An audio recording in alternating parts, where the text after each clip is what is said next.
Bienvenido al Ministerio de Apologética e Investigación Cristiana MIAPIC. Esta nueva entrega, El Sacerdocio de Cristo, cuenta con 7 videos. Usted puede bien tomar la decisión de verlos en el orden del 1 al 7 o simplemente puede verlos en el orden que usted desee. Lo importante y el objetivo final nuestro es que usted pueda entender lo que significa no solo el sacerdocio de Cristo, sino que también pueda entender y comprender como cristiano que es el sacerdocio que cada creyente tiene delante de Dios Padre. Espero que sea de gran bendición este estudio y que usted pueda adquirir aún más herramientas para que aprenda a defender su fe cristiana. Antes de iniciar cualquier tema que vayamos a estudiar, es necesario y muy pertinente realizar una serie de preguntas previas para ver dónde nos encontramos nosotros con relación al conocimiento del tema que vamos a tratar. Estas preguntas básicamente, aunque sencillas, son las siguientes. ¿Qué significa el oficio de sacerdote en la Biblia? ¿Cuándo inició este oficio? ¿Quiénes eran sacerdotes en el Viejo Pacto o Antiguo Testamento? ¿Qué hay del Nuevo Pacto? ¿Qué dice el Nuevo Pacto con relación a los sacerdotes? Ahora bien, si Jesús no era descendiente de levitas, ¿cómo llegó a ser sacerdote? ¿Qué hay de nosotros los creyentes o cristianos en el Nuevo Pacto? ¿Somos o no somos sacerdotes? Si somos sacerdotes, ¿de qué tipo somos sacerdotes? En Génesis llama la atención de un hombre conocido como Melquisedec, el cual es considerado como sacerdote de Salem. ¿Quién era este sacerdote? ¿De quién descendía en su genealogía? Si Abraham le dio los diezmos del botín de guerra, ¿por qué lo hizo? ¿Era este hombre Cristo manifestado, es decir, un tipo de tipología en el viejo pacto? Sé que le surgirán preguntas durante este estudio. Espero que las puedan anotar y compartir por este canal para estudiarlas y poderles ofrecer posteriormente una respuesta.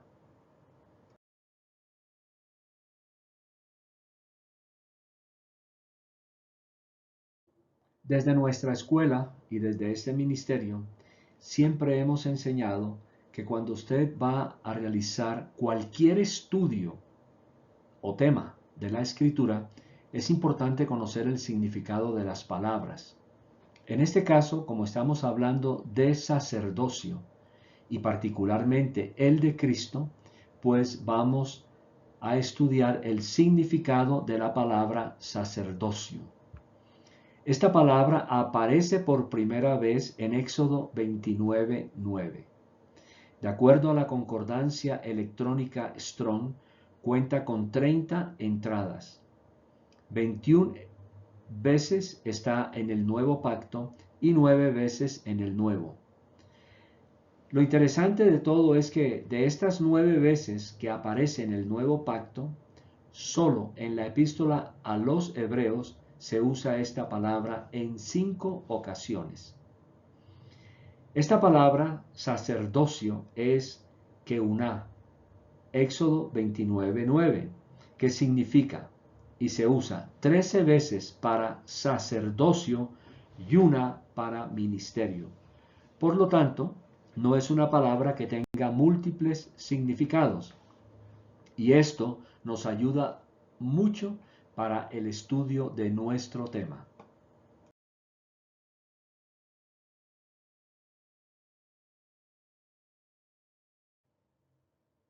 Para nuestro estudio es importante anotar también que las citas son tomadas de la Nueva Biblia de las Américas, a menos que se diga lo contrario.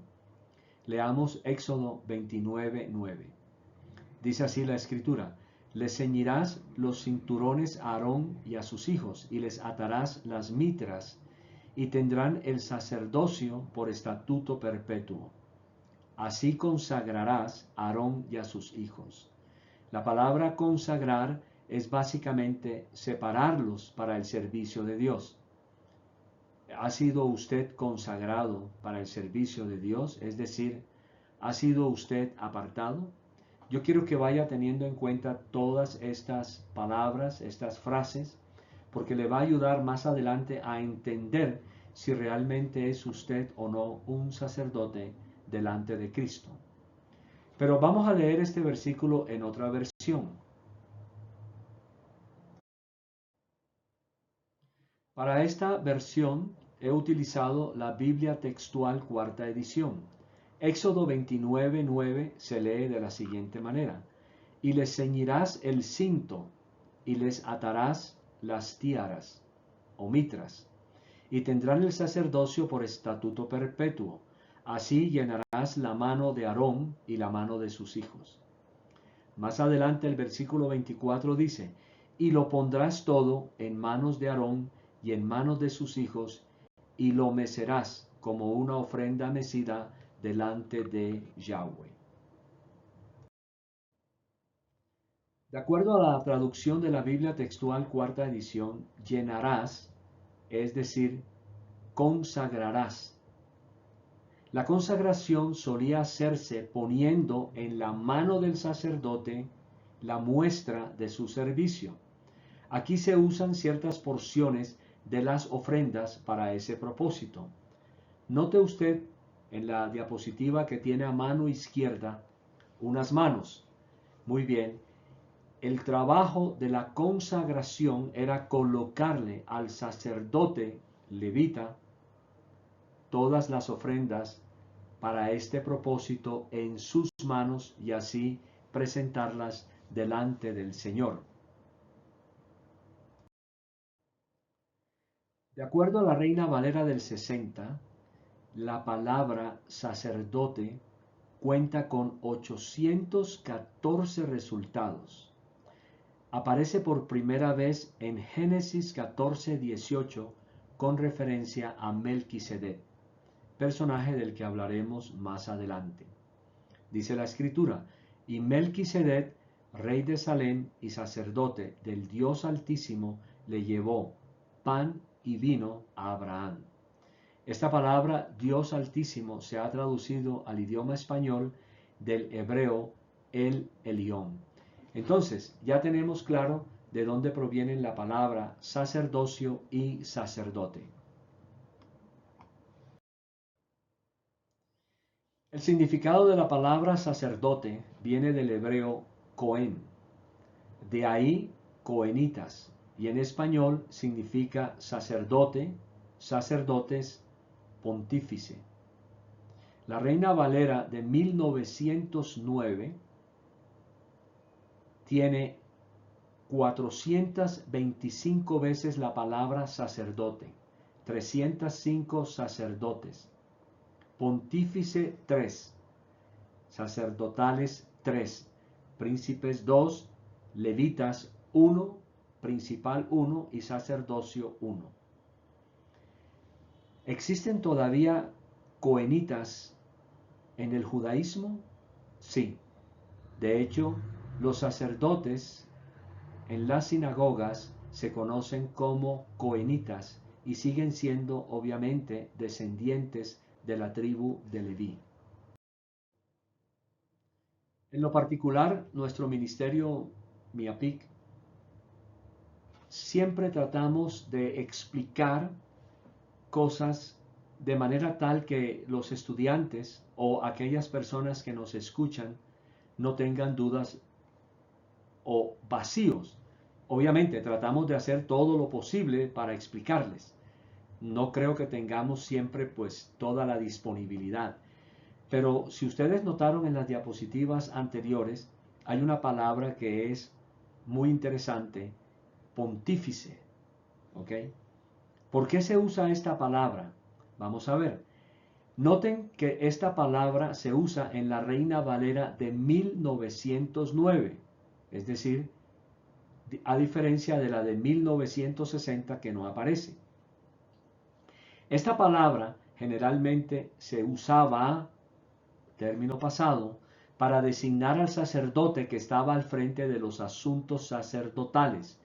El adjetivo en hebreo, ese que aparece ahí, aparece por primera vez con relación a Joiada, segundo de Reyes, capítulo 12, versículo 9. Dice la versión Reina Valera 1909 con relación a este versículo. Mas el pontífice Joiada tomó un arca e hízole en la tapa un agujero y púsola junto al altar, a la mano derecha, como se entra en el templo de Jehová. Y los sacerdotes que guardaban la puerta ponían allí todo el dinero que se metía en la casa de Jehová. Como notaron, el español es un poquito diferente a la versión Reina Valera 1960 y obviamente a las versiones que hoy en día tenemos, un poco diferentes con relación al idioma español antiguo. Pero esta palabra pontífice, que es lo más importante que quiero aclarar aquí, es que en las nuevas traducciones quedó en total desuso. Después de haber estudiado estas dos palabras, entonces sigamos con el siguiente punto. Yo creo que ya lo que es la palabra sacerdote y pontífice quedaron totalmente aclaradas. Pero vamos a este personaje del que les comenté que iba a hablar más adelante, Melquisedec. En Génesis 14:16, Génesis 14:18, leímos que la primera vez que aparece la palabra sacerdote es con referencia a Melquisedec. Entonces, podríamos afirmar que este oficio es mencionado aquí por primera vez en el Viejo Pacto. Vamos a recordar el versículo.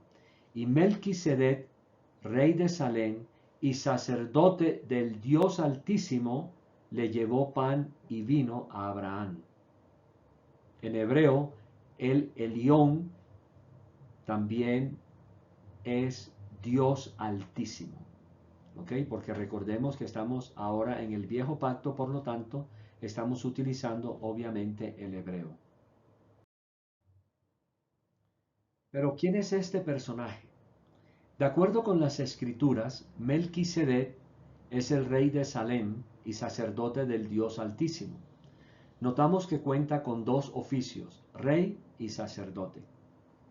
El Melquisedec de la Biblia hebrea es un sacerdote rey de la Jerusalén pre-israelita, pero su origen no está claro. ¿Era una figura puramente mítica o era un personaje histórico del tiempo de los patriarcas a quien más tarde se le atribuyeron características míticas?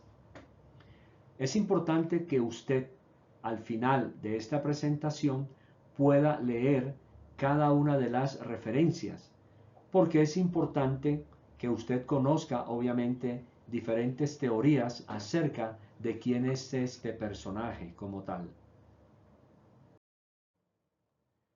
Uno de los comentarios que estuve investigando afirma de Melquisedec lo siguiente: su sacerdocio era considerado como teniendo una importancia definida, porque en el Salmo 110 encontramos el solemne juramento de Dios. Tú eres sacerdote para siempre, según el orden de Melquisedec. Melquisedec también es mencionado en los siguientes pasajes. El Señor ha jurado y no se retractará. Tú eres sacerdote para siempre, según el orden de Melquisedec. La palabra de Dios en Hebreos capítulo 5 versículos 6 y 10 y Hebreos 6:20 menciona a Melquisedec. Como también dice en otro pasaje, tú eres sacerdote para siempre, según el orden de Melquisedec, siendo constituido por Dios como sumo sacerdote, según el orden de Melquisedec. En el versículo 5, la referencia, tú eres sacerdote para siempre, es acerca, obviamente, de Jesús. El versículo 20 en Hebreos 6 dice así, a donde Jesús entró por nosotros como precursor, hecho según el orden de Melquisedec, sumo sacerdote para siempre. Con respecto a Melquisedec, el siguiente pasaje que leeré es muy importante. Yo siempre he enseñado que nosotros como cristianos debemos tener diferentes versiones de la Biblia. Estas nos ayudan a entender un poco más claramente algunos pasajes que puedan ser difíciles de comprender. En este caso, me voy a permitir leer este pasaje para ir develando un poquito acerca de este personaje que se conoce con el nombre de Melquisedec. Porque este Melquisedec, dice la Escritura, rey de Salem, sacerdote del Dios Altísimo, que se encontró con Abraham cuando éste regresaba de la matanza de los reyes, y lo bendijo. Y Abraham le entregó el diezmo de todos los despojos. Recordemos que Abraham había estado en guerra con los reyes que se habían unido a Kedorlaomer. ¿Ok? Los había derrotado y obviamente había rescatado un botín. Sigamos con la palabra. El nombre Melquisedec significa primeramente rey de justicia y luego también rey de Salem. Esto es rey de paz. Versículo 3. Sin tener padre ni madre y sin genealogía, no teniendo principio de días ni fin de vida, siendo hecho semejante al Hijo de Dios, permanece sacerdote a perpetuidad. Pero es importante que leamos las frases que están en corchete. Voy a volver a repetir el versículo 3. Sin tener padre, es decir, sin padre registrado, de padre desconocido, ni madre, literalmente, huérfano de madre, cuyo nombre de madre no consta o no se conoce. Y sin genealogía es simplemente de genealogía no registrada, cuya ascendencia no puede rastrearse. Este personaje Melquisedec es un hombre de carne y hueso, simplemente. Pero él no era israelita, él no era judío, todavía Dios no había establecido ningún sacerdocio. Por eso es que a él se le compara con nuestro Señor Jesús, hablando de que es sacerdote para siempre. ¿Por qué? Recordemos que los judíos tenían la costumbre de llevar, o tienen la costumbre más bien, creo que no se les ha quitado todavía, de llevar el registro de los nacimientos, de los padres, las madres, los abuelos, las abuelas, en fin.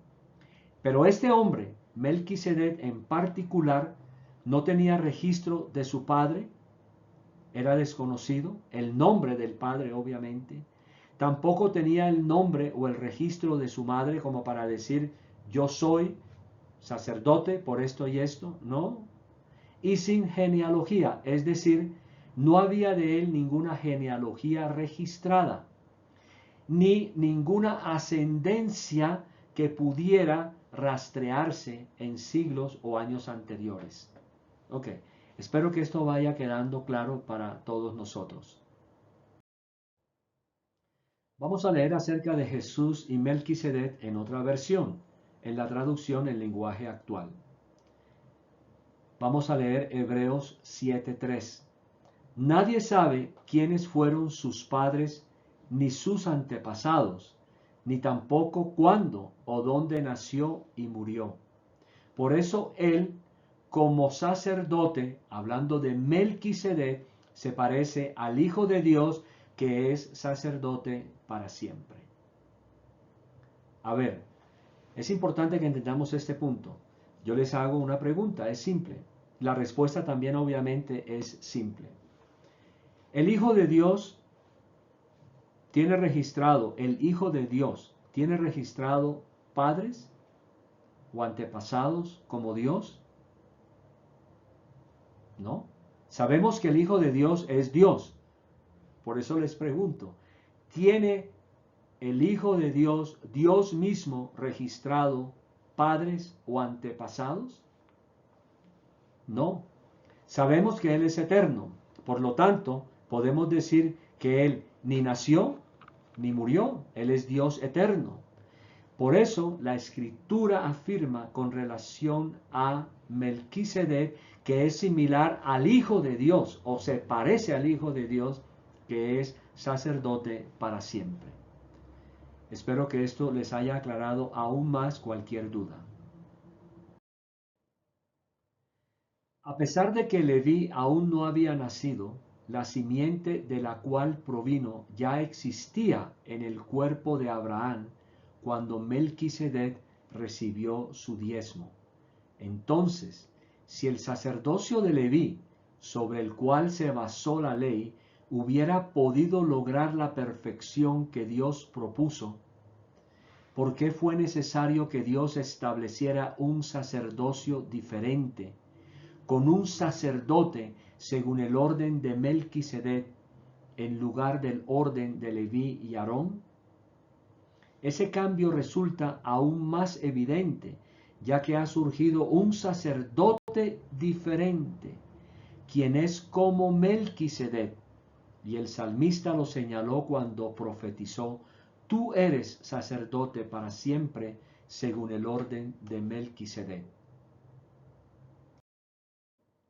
He decidido duplicar esta última diapositiva en esta parte final de la parte número 1 del sacerdocio de Cristo, porque tenemos que resaltar diferentes puntos o aspectos de este pasaje bíblico. El primer punto es: el sacerdocio de Leví se basó en la ley. Eso ya nosotros lo sabemos, ¿correcto? Pero nunca ese sacerdocio llegó a la perfección. Si alguna iglesia o denominación o tal vez un culto pretende enseñarle a usted que los únicos hombres que son sacerdotes delante de Dios son aquellos que han seguido o que continúan con la línea del sacerdocio levita o el sacerdocio arónico, son unos mentirosos. Porque la Biblia me está diciendo a mí que ese sacerdocio nunca logró la perfección que Dios propuso. Ahora, como no logró esa perfección como tal, ese sacerdocio, inmediatamente después de la venida de nuestro Señor Jesucristo, quedaría totalmente anulado. ¿Por qué? Porque Cristo es ahora el único sacerdote delante de Dios. Y es sacerdote nuestro porque Él intercede. Él es nuestro único mediador. Eso es muy importante. Ahora, esta situación de lo que estamos leyendo acerca de la Escritura también nos afecta a nosotros los creyentes de una manera muy significativa. Cuando Dios establece el viejo pacto con Israel, Él dice claramente en la palabra, y aunque esto lo voy a enseñar más adelante, lo voy a adelantar, voy a dar un adelanto. Él dice que Él iba a hacer de Israel una nación de sacerdotes y reyes. Y aquí, cuando Él decía una nación de sacerdotes y reyes, no se estaba refiriendo al sacerdocio levita, se estaba refiriendo a cada creyente del viejo pacto en particular. Cuando ya llegamos al nuevo pacto, obviamente sucede lo mismo. Nosotros, los que antes éramos gentiles, los que no teníamos a Dios con nosotros, Él nos ha hecho también sacerdotes y reyes. Y no tenemos obviamente ninguna ascendencia israelita. Yo no tengo que ser israelita. No tengo que hacerme judío tampoco para poder decir que soy sacerdote del Dios Altísimo. Espero que esto ya nos vaya aclarando un poco más toda esta temática acerca del sacerdocio de Cristo.